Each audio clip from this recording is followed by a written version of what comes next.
If you ask yourself, what do I want my attitude to be when things go wrong? You're not going to say, I want to be annoyed, I want to be upset. When you ask yourself the question, what do I want my attitude to be? You're more likely to say, I don't want to be angry, I don't want to be annoyed about this. And having answered that way, you will make some effort not to be angry and not to be frustrated. And I'll give you an example where it helped me a couple of years ago. I was driving in the western suburbs of Chicago in heavy rush hour traffic. Came to a set of traffic lights, turned left at the traffic lights, and a few seconds after turning left, I noticed in my rear view mirror a mobile discotheque. Cop car, flashing lights. So I pulled to the slower lane, he pulled to the slower lane. And I remember saying to myself, well, holy St. Patrick and St. Bridget. Bit of respect there, please. Holy St. Patrick and St. Bridget, what could that fine officer of the law want from an upstanding citizen like me? Now, that was the gist of what I was thinking. I may have said just one four-letter word. But for those of you whose mind is in the gutter, the word was oops. Which, as you all know, stands for uh-oh, police, stop. Right, so I pulled into a little small parking lot at the side of the road, and as I was pulling in, I said to myself, now why does he want to speak to me? And the only reason I could figure why he might want to speak to me was when I had turned left at the traffic lights. They were slightly red, but not by a whole lot now, mind you.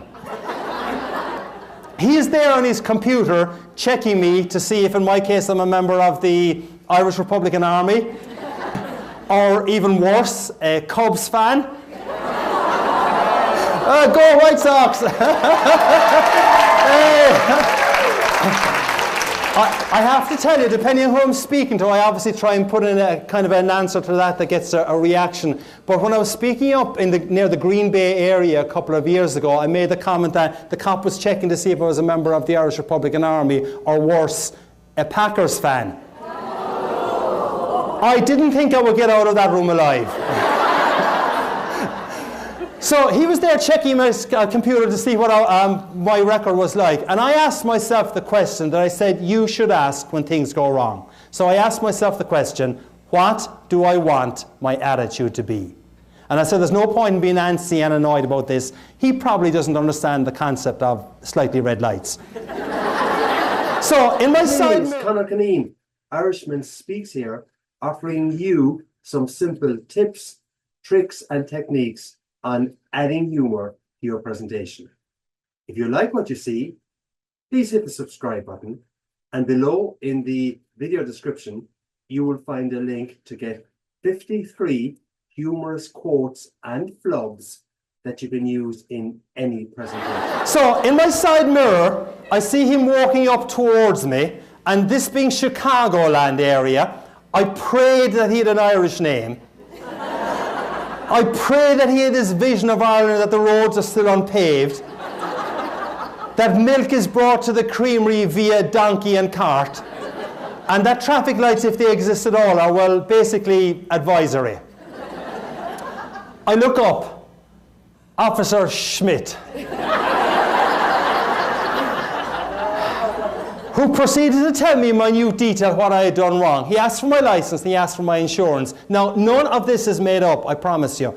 I had asked myself the question, what do I want my attitude to be? As he is looking at my license, he says to me, sir, I like your attitude.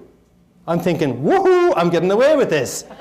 Then he looks at my insurance and he says, sir, your insurance certificate is out of date.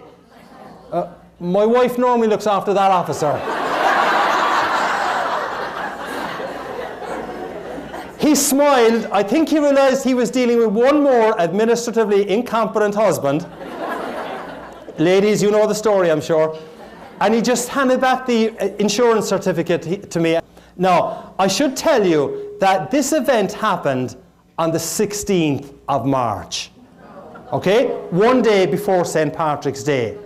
So the rest of the conversation went as follows. We're having great, good fun, and as you will see, it continued that way. So the rest of the conversation went, how much will this cost me, officer? He said, I'll cite you for the red light. I'll leave you go on the insurance. That'll cost you $75, sir. $75? Do you know how many pints of Guinness I can get tomorrow for $75? The guy cracked up laughing. I think he thought I was on crystal meth. And he said to me, sir, if I was to cite you for the red light and the lack of insurance, this would be significantly more expensive. You'd have to go to a traffic court. So I said, thank you, I appreciate the break you're giving me. I pull into a very small parking lot with only one access and egress, so I had to turn the car around and drive by Officer Schmidt. As I drove by Officer Schmidt, I kid you not, he waved to me with a genuine smile. That was how the conversation had gone. And I said, this is crazy. This guy's waving to me with a genuine smile, and he's after fining me $75. And I waved back to him with a genuine smile, saying, this is really crazy. He's fined me $75 and I'm waving back to him. But what Officer Schmidt, though, would not have known was that for only $75, I had got a really memorable anecdote about the importance of asking yourself a really powerful question when things go wrong. And when things go wrong, and they will for every single person in this room at some stage, the question to ask yourself is, what do I want my attitude to be? It's a powerful question. If you get stuck in a traffic jam on the 88 this afternoon or 3:55 or going home and there's nothing you can do about it, ask yourself the question, what do I want my attitude to be? If you've got problems at work next week and something goes wrong, and it will, it's human nature, ask yourself the question, what do I want my attitude to be? If you've got a colleague who's struggling at work next week and you see that they're not in the best of form, if you can ask that person to remember what the Irish guy said last Friday, what do I want my attitude to be? It can make a difference to you.